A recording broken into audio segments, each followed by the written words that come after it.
solidaridad de la inteligencia.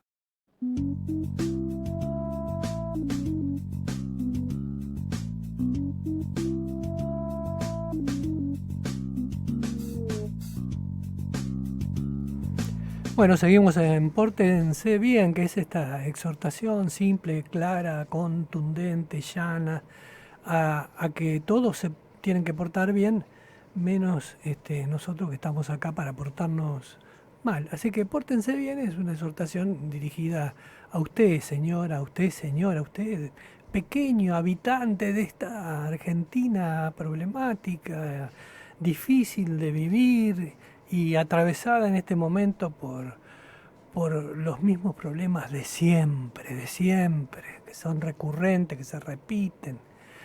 La inflación, la inestabilidad, la volatilidad política. Mira el título de Infobae de esta hora, por ejemplo.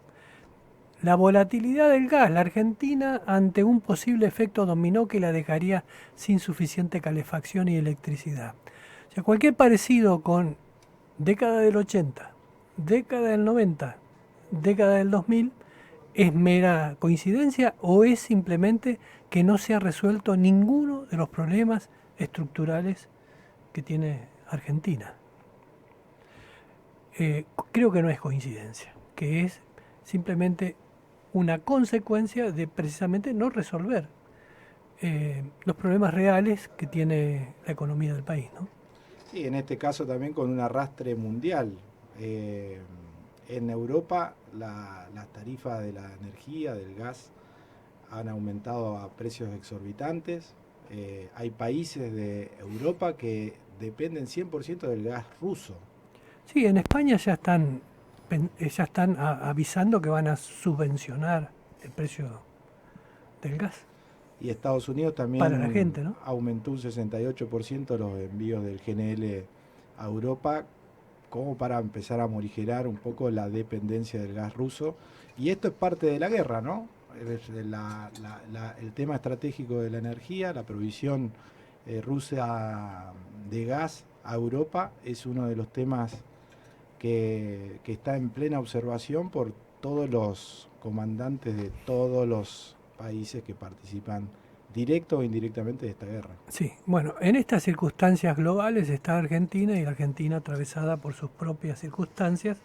Nunca una cosa deja de influir sobre la otra, pero bueno, cada circunstancia, cada coyuntura es distinta. Así que vamos a hablar como les dije, con Jorge Giacobbe. Buen día, Jorge, ¿cómo anda usted? Rubén y Claude le saludan de este lado. No me contesta Jorge Giacobbe. Jorge, buen día. Bueno, mientras esperamos, a ver, hay algún inconveniente con la comunicación. Lo que vamos a hacer es repasar una encuesta de opinión pública que hace la consultora a cargo de su titular, Jorge Giacobbe, que Yeah. básicamente eh, mide un poco la imagen de las principales figuras políticas, un poco cuál es la posición. Se habla mucho de la posición de, por ejemplo, ¿no?, entre otros temas, de los distintos sectores políticos frente al acuerdo del Fondo Monetario Internacional, pero pocos hablan de lo que piensa la gente. Entonces también vamos a hablar con él sobre qué es lo que quiere la gente. La gente quiere el acuerdo con el fondo, no quiere el acuerdo con el fondo. Jorge, buen día. Jorge Giacobbe, buen día. No me escucha Giacobbe. ¿Mm? ¿Qué tal? Buenos días, ¿cómo están? Ah, acá está. Hola Jorge, ¿cómo estás? Hola, ¿qué tal? Buenos días, ¿me escuchan? Bueno, estamos con alguna dificultad, pero creo que ahí estamos bien ahora, ¿eh? ¿Vos nos escuchás bien? Sí, yo los escucho perfectamente bien. Bueno, estábamos divagando un poco acerca de la coyuntura, cómo se imbrica lo nacional con la situación global y fundamentalmente reflexionábamos sobre algo que vos, Jorge, seguís muy de cerca, que es la opinión de la gente, es decir, más allá de lo que dicen los políticos sobre lo que está pasando, ¿qué piensa la gente? Bueno, yo te diría que hoy por hoy, en términos generales, digamos, dándole un pantallazo a todos los datos que estamos recopilando, hay un hay un 65 o un 70%, dependiendo de la pregunta, de opinión pública a nivel nacional que está absolutamente Sí. ofendida con este gobierno. Vamos, Que Jorge, está incómoda, que está fastidiada, que Jorge, está sin esperanzas. Jorge, vamos Sí, a, sí, tenemos dificultades serias con la conectividad, vamos a hacer la entrevista por teléfono. Así que te pido disculpas, ahí la producción te va a estar llamando vía telefónica como para continuar, porque ahí hay muchos problemas de conectividad. ok. Vamos por teléfono, por favor. Bueno, eh, 65% de que, ay, vamos a esperar, enseguida vamos a tener la respuesta. Pero la verdad es que eh, pero acá tengo una pregunta, por ejemplo, dentro del informe que me adelantó Jorge. sí, Eh, por ejemplo, le preguntaron a la gente, si usted fuera diputado, ¿cómo votaría respecto del acuerdo del FMI? El 41,4 votaría a favor del acuerdo, lo cual la primera conclusión que podemos sacar es que la gente quiere un acuerdo con el Fondo Monetario Internacional, no quiere un país en default, no quiere un país que no cumple con sus compromisos. 41%. Sí. Bueno, Jorge, ¿estás al aire? ¿Ahora sí? Sí, ahora los escucho bien. Ah, un alivio. Muy bien. Bueno, continúa. Te pedimos disculpas, serios problemas de conectividad. Bueno, les decía lo siguiente, un pantallazo general de clima de opinión pública nos indica un 65% de argentinos que está absolutamente fastidiado con este gobierno. Una parte de ellos, importante, viene de una ilusión muy grande. Vos sabés que caerse de la ilusión, la ruptura de una ilusión y de una idealización es como caerse de un balcón muy alto. Imagínense que el presidente, digamos, la alianza que hoy gobierna, o la configuración política que hoy gobierna, obtuvo el 48% de los votos en las urnas. Y en el momento más cálido para Alberto de la pandemia, durante los primeros 15 días, el primer mes, Alberto llegó a tener 68 puntos de imagen positiva, 68, es decir, 20 puntos más que la cantidad de gente que lo votó. Cuando decía que Muy bien, tenía después vino una controlado el gran virus. Dale, perdón. Cuando decía que tenía controlado el virus. Cuando decía que tenía control del virus, cuando se puso en el lugar del padre protector frente a una sociedad que tuvo miedo, que tuvo una necesidad de protección, cuando macheó con esa necesidad, cuando daba la sensación de que juntaba las cabezas del sistema político, que creaba dirigencia, que creaba pequeños héroes para combatir esto, sus ministros, por ejemplo, cuando daba la sensación de que estaba tranquilo, de que tenía datos, de que estaba en control de la situación. En ese momento, insisto, 68% de la población opinaba bien de él. Después vino un desastre.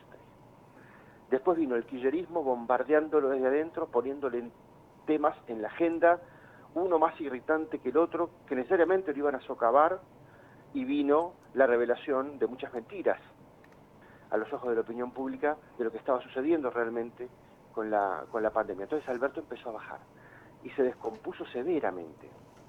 Hoy por hoy, de 68 puntos, cayó a 16. Es decir, estamos hablando de un hombre que tiene a esta altura de su gobierno lo mismo que tenía de prestigio de la Rúa en ese mismo momento. Ahora, Cristina, si vemos los números también de su imagen, estamos hablando de una mujer que también tiene en torno a los 20 puntos de imagen positiva, tiene 70 de negativa, y después hay 10 más o menos de gente que fluye por un semi-enojo. Otras preguntas, sobre todo de intención de voto genérico y demás, nos indican que el 33% del cristinismo todavía está ahí. Una parte de ellos, ese 10%, 13%, está herido, está lastimado, cree que Cristina sigue siendo la mejor dirigente del país, pero que le erró en la elección de Alberto y en la configuración que armó para este poder. Lo que digo es, ese 33% que vimos en las urnas, en la elección del año pasado, todavía está. Y te das cuenta en el kirchnerista de a pie que ya no está entusiasmado, que ya no está enfervorizado, que ya no te come el hígado en una conversación de un asado de un domingo, sino que está cabizbajo, está deprimido, y está ciertamente avergonzado, pero está ahí. Cuando Cristina se ponga en urnas, o ponga un candidato de ella en urnas, esos votos, a mi criterio, todavía van a estar, con algún nivel de desconformidad, pero van a estar. Entonces hay que sacar 33% del electorado que todavía es de Cristina. ¿Cuánto representa, Jorge, el kirchnerismo duro en el electorado, en porcentaje? Yo te diría 20 y 13. 20 es duro.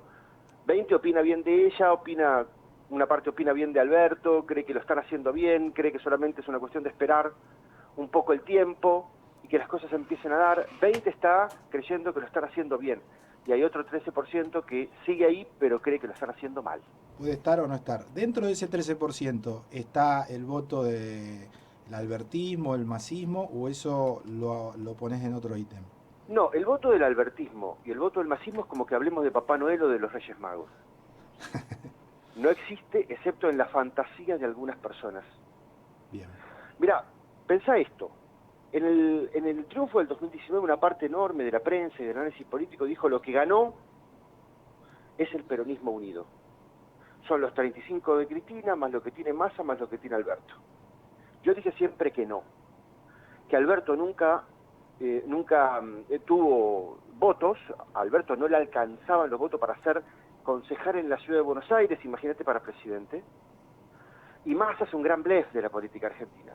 Él le cuenta al sistema que mide 15 puntos, que mide 10 puntos, se los vende, cobra por eso, pero no es cierto. Y la comprobación de lo que estoy diciendo es la última elección, donde el peronismo, entre comas, seguía unido, porque Alberto, Cristina y Massa seguían unidos, y ya no eran 48 puntos, eran 33. Entonces están los votos de Cristina únicamente. Los otros votos eran de una población enojada con Macri que votó para el otro lado. Y del 65%, perdón, el 65% de gente que está enojada con este gobierno, ¿qué porcentaje derrama en beneficio de la oposición y cuál es el opositor mejor posicionado? Muy bien, dentro del mundo, entonces de lo que está enojado, te diría que hay dos grandes áreas. Por un lado tenés el 40-41% que hemos visto en las urnas,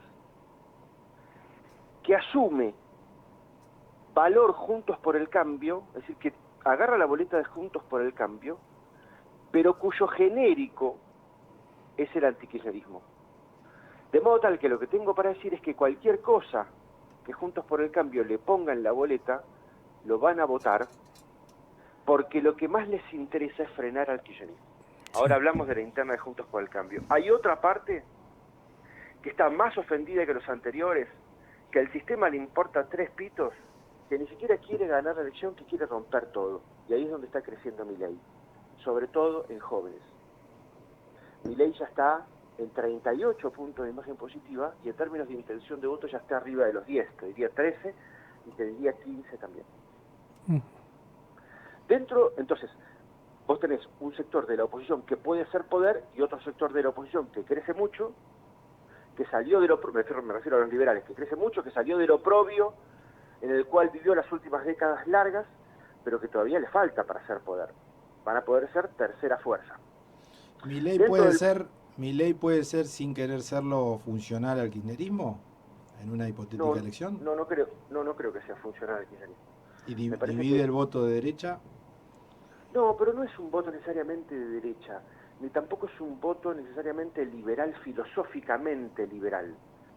Lo que se está dividiendo Milei es la gente que le quiere patear la cabeza a todos los políticos argentinos, de toda la historia argentina, que convirtieron un país que tenía 6% de pobres y 4% de desocupados en el año 72 en la economía de posguerra que vivimos hoy.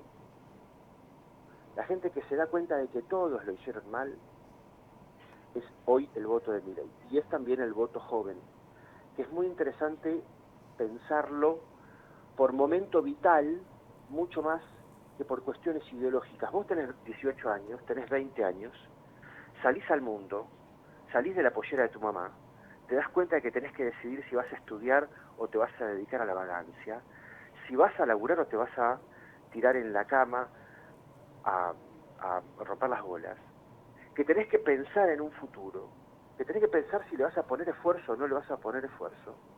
Y cuando mirás el mundo en ese estado, en el estado de la adolescencia, lo que ves es un mundo que es injusto, que es aplastante, un mundo que es una mierda, que te saca el aliento.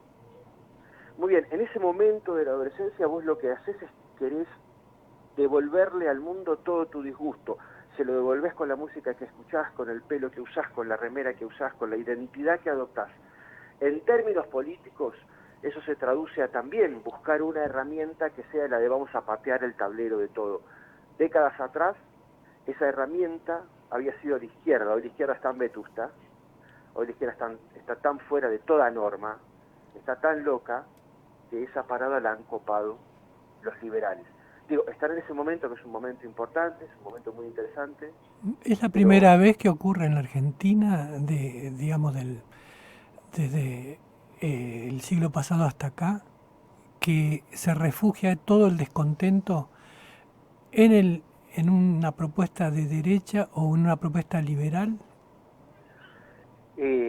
Bueno, habría que revisar un poco el caso de la UCD, pero no fue tan importante, ¿no? Como lo está haciendo Milei ahora. No fue tan importante, pero muchas de las personas que gobiernan hoy, y muchos de los que están en la oposición también, han sido jóvenes UCD. Sí, Massa, por ejemplo. Claro, por ejemplo. Espacios donde se entra por juventud, ¿ok? Uh-huh. Y después, en términos históricos, la han ocupado otros movimientos, como por ejemplo el Partido Intransigente. Entonces, lo ha ocupado cualquiera. Yo no pondría los acentos de esta discusión sobre lo ideológico, sino que pondría los acentos de esta discusión más bien sobre lo psicológico, ¿ok? Uh-huh. Dentro, entonces, del mundo del 41% genérico, antikirchnerista, que asume Juntos por el Cambio como herramienta, hay una pelea entre tres. Hoy Patricia Bullrich tiene la mayor imagen positiva de los tres. Me refiero a Patricia Bullrich, a Horacio Rodríguez Larreta y a Mauricio Macri. Tiene 44 puntos de imagen positiva. Le sigue Mauricio Macri, que estuvo creciendo. Ha tenido menos de 20. Hoy está un poquito arriba de los 30. Y después está Horacio Rodríguez Larreta. Lo importante es entender, a mi criterio, lo siguiente. ¿Esta es la imagen que tienen los tres hoy? Sí. ¿Es la imagen que tenían hace un tiempo? No. ¿Es la imagen que van a tener a futuro?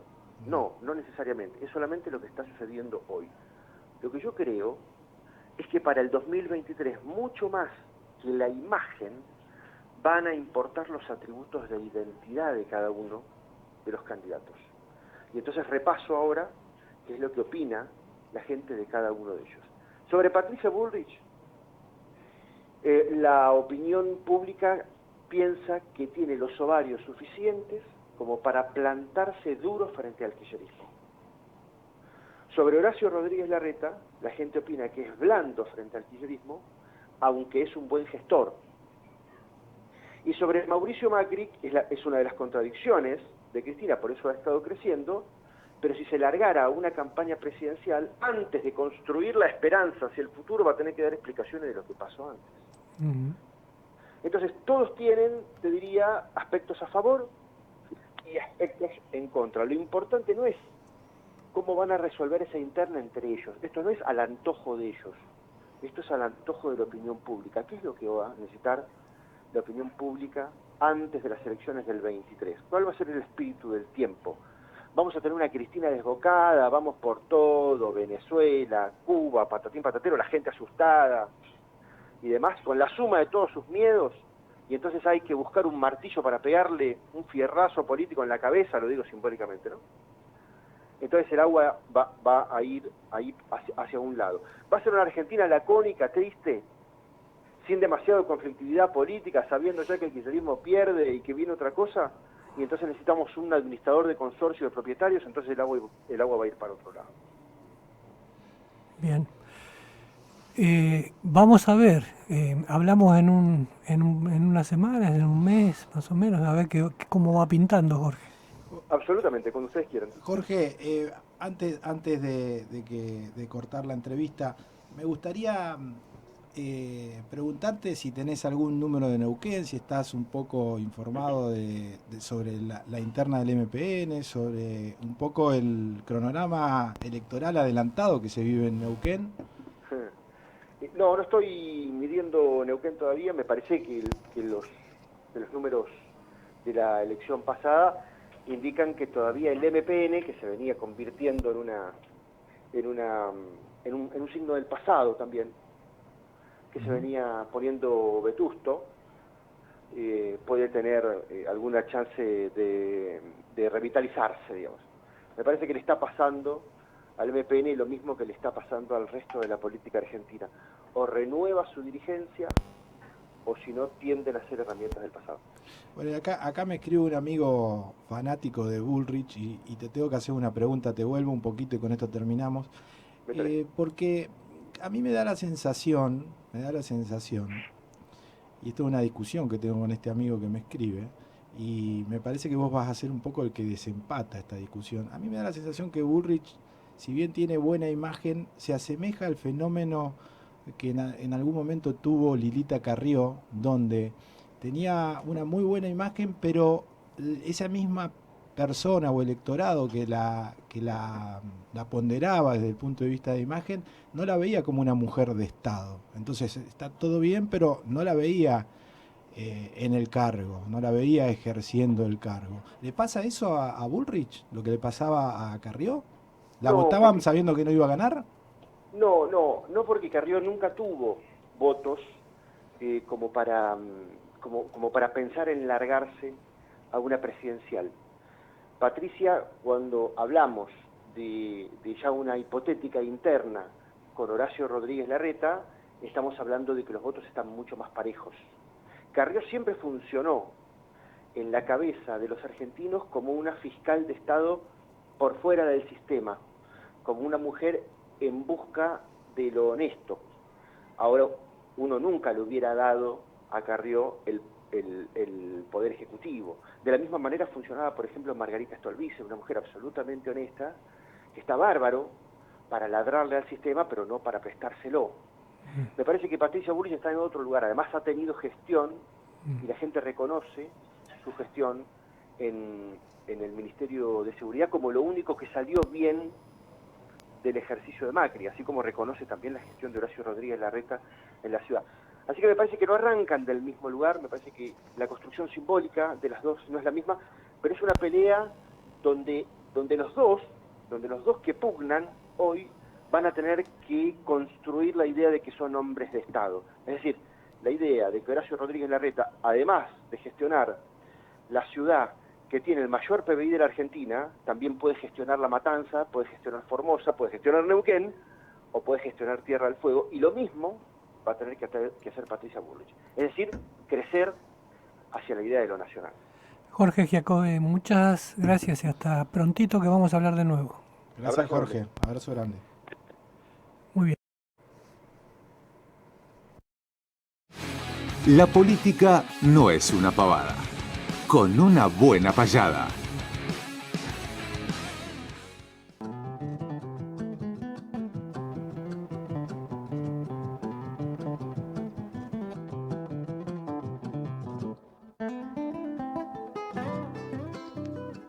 Hay un futuro pendiente. ¿Hay interna o no hay interna? Y es una disputa eterna que siempre pagó la gente. Bueno es que tengan presente lo que Hernández refiriera y encontrarán la manera y razón de ser el centro, pues las peleas de adentro siempre gozan los de afuera. Cuando salen a la carga y en internas definir, al fin y al cabo es medir el que la tiene más larga, pero ninguno se encarga de cuestiones verdaderas, ni ver forma ni manera de entender, o serán legos, si más allá de sus egos hay un interior que espera. Y en el interior hay gente que también somos neuquinos, que esperamos por caminos, por escuelas, asfalto, puentes, casas, y evidentemente no están cumpliendo su rol. Y eso trae descontrol, que esta realidad revela, no sea cosa que una vela les tape de ver el sol.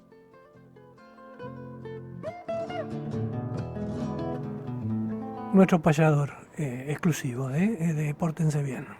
Muchas gracias a Néstor Prieto, nuestro payador desde Junín de los Andes, que todas las semanas...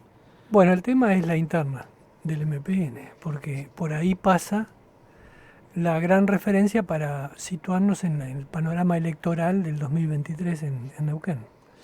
Y la verdad que ni siquiera los actores principales de la interna del MPN, los que toman las decisiones, saben hoy cómo va a terminar el escenario, con lo cual todos los análisis son válidos, algunos se acercan un poco más a las posibilidades reales. Sí, nadie puede decir qué es lo que va a pasar. Exactamente. Lo importante, al menos para encuadrar, digamos, la interna, Neuquén tiene una configuración política distinta, esto todo el mundo lo sabe, pero tratamos de que el análisis sea lo más cercano a la mayor cantidad de gente para que todo el mundo lo pueda entender y no sea una cuestión simplemente de una rosca política de unos pocos. Neuquén se despega del escenario de la grieta nacional y por eso adelanta todos los plazos, adelanta porque tiene un proceso interno que muchos partidos no tienen, por lo general decide sus candidatos en internas, entonces esas internas requieren una organización y un posicionamiento previo que requiere mucho tiempo. Entonces la realidad es que el poder en Neuquén se resuelve en el 2022 y no en el 2023. Por supuesto queda la elección general para el 2023, pero por lo general, si el trabajo previo en el MPN está bien hecho, la realidad es que ese trabajo rinde sus frutos en la general sin... Y no hay sin indicios de que se pueda producir un desplazamiento del MPN cuando es el partido del gobierno desde 1963 y ahora tiene como argumento central el poder económico que nace de Vaca Muerta, que es un gran abastecedor de la renta del Estado y disponer de una billetera muy gorda precisamente para hacer política. Sí, y en el caso que hablábamos hoy al comienzo del programa, en el caso de este escenario internacional bélico, con la suba abrupta y que no se sabe hasta dónde, hablan incluso analistas norteamericanos de un barril hasta $300, que sería un récord histórico. En la coyuntura provincial, obviamente el Estado neuquino sale beneficiado con mayores ingresos y al contrario el Estado nacional, que tiene el déficit energético y tiene que salir a comprar la energía, va a sufrir el aumento del precio de manera superlativa.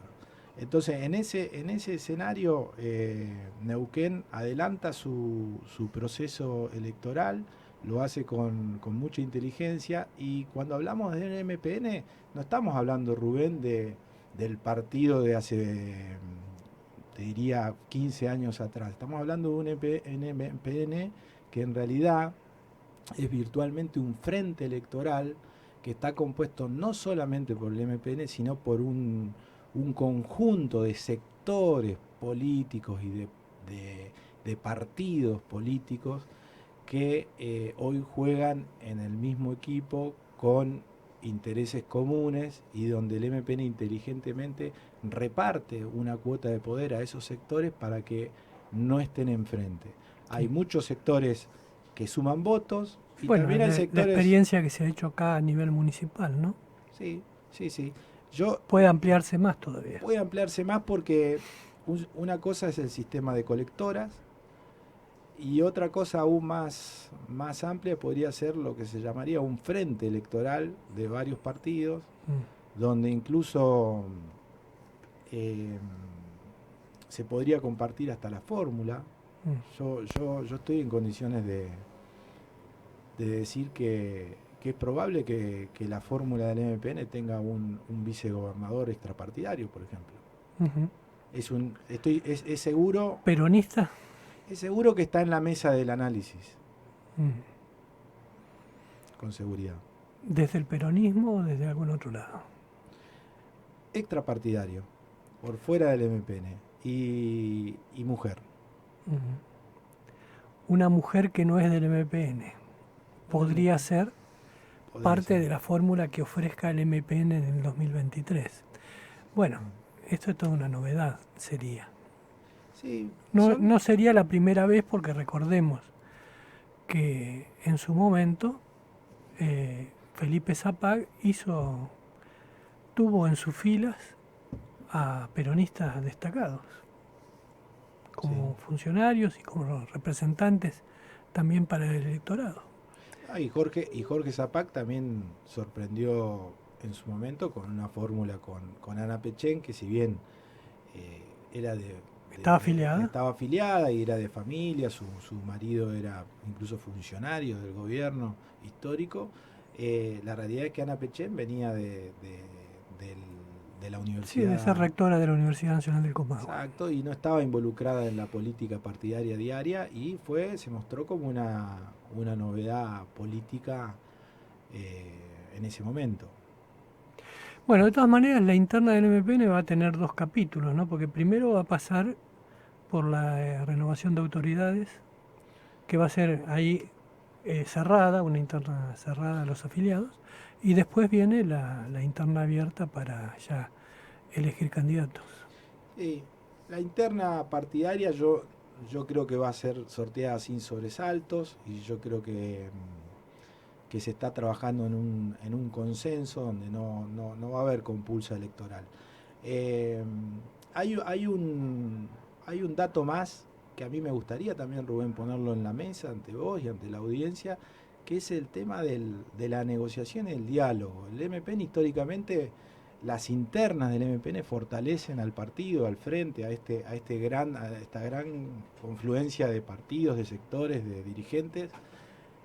Pero también en esta ocasión también yo no descarto la negociación. La negociación es un punto que también hay que poner sobre la mesa. Hay vasos conductores entre los sectores del MPN, llámese el sector violeta o el sector que lidera el diputado Rolando Figueroa, y el sector azul, liderado por Jorge Zapag y por Omar Gutiérrez. Hay vasos conductores, hay diálogo y hay una relación de madurez política que permite también hablar en términos que en otras internas no era posible. Ese también es un tema que hay que ponerlo sobre la mesa y que no hay que dejar, que hay que seguirlo de cerca. Y después lo que adelantaba y lo que escribí la semana pasada, que está absolutamente vigente y que lo he podido no confirmar porque todavía forma parte de las variables de la estrategia que se van a decidir en su momento, pero es la unificación de la elección de intendente con la de gobernador, que lo que produce es que las estructuras trabajen en equipo, trabajen juntas, el gasto de campaña se reduce de manera significativa. Intendente capitalino. Intendente de la capital y gobernador. Pero bueno, ¿qué dicen los interlocutores y las fuentes a las que hemos podido acceder? Que bueno, que para eso todavía se tienen que consolidar los posicionamientos de los dos candidatos y que el escenario y los números tienen que ser seguros, como porque ninguno de los actores quiere arriesgar. O sea, lo que hacen referencia cuando dicen eso es que indudablemente hoy el candidato del sector azul, que es el vicegobernador Marcos Kaufmann, que está caminando, que está trabajando intensamente en agenda institucional y agenda política, digamos, mezclando actividades diversas, está en una etapa de construcción y de posicionamiento rumbo a que ese trabajo se vea plasmado en las encuestas con nivel de conocimiento, con nivel de popularidad y de intención de voto. Está en pleno trabajo. Mientras que la construcción de Rolando va por otro lado, es un político que ya ha estado en cargos visibles durante muchos años, tiene otra trayectoria y la estrategia de Figueroa pasa por encontrar la mejor forma de colarse como candidato del partido, más allá que tiene propuestas también para participar en internas de otro partido, lo han hecho público esta semana el ex intendente de Centenario, Javier Bertolli, también, que es del sector del peronismo, de Darío Martínez. Esto es llamativo que varios dirigentes de ese sector inviten a Figueroa a participar de la interna. Figueroa ha descartado eso. ¿Es una picardía para afuera o para adentro? Figueroa descarta y niega cualquier diálogo, lo hace a través de sus operadores. Veremos cómo sigue, hay que seguirlo de cerca también. Como es la interna del MPN, es muy interesante, es muy linda de seguir de cerca, y hay que contarla de esta manera, ¿no? De manera simple, de manera didáctica, para que la mayor cantidad de gente la pueda comprender y la pueda entender. Sí, y sin operaciones que interfieran en la honestidad de la comunicación, por favor, ¿no es cierto? Es así, es así. Así que veremos cómo sigue, como hay un... ayer, ¿cuándo fue el acto? Hubo un acto de Figueroa en un salón de eventos de acá de Neuquén, que fue muy concurrido, se difundieron fotos. Y una reunión en el Chocón, del otro lado. Sí, que está prevista para fin de abril. Un dato de color significativo, llamativo, que un poco abona esta línea que yo hablo de una interna madura, con diálogo, con construcción, es que Figueroa en el discurso, en este acto que hizo hace 2 días atrás, pidió un aplauso para el gobernador Omar Gutiérrez. Sí. Pidió un aplauso en el marco del trabajo que el gobernador hizo con su equipo y desde el gobierno, por supuesto, en el marco de la pandemia y de los resultados obtenidos en la pandemia. Alberto pidió un aplauso para Cristina también, en un acto que hizo en la Casa Rosada. Bueno, Cristina no le respondió a Alberto, hay que ver si Gutiérrez le respondió a Figueroa. Vamos a ver. Ahora vamos a la tanda. Nosotros, esto es Pórtense Bien, volvemos después de los avisos.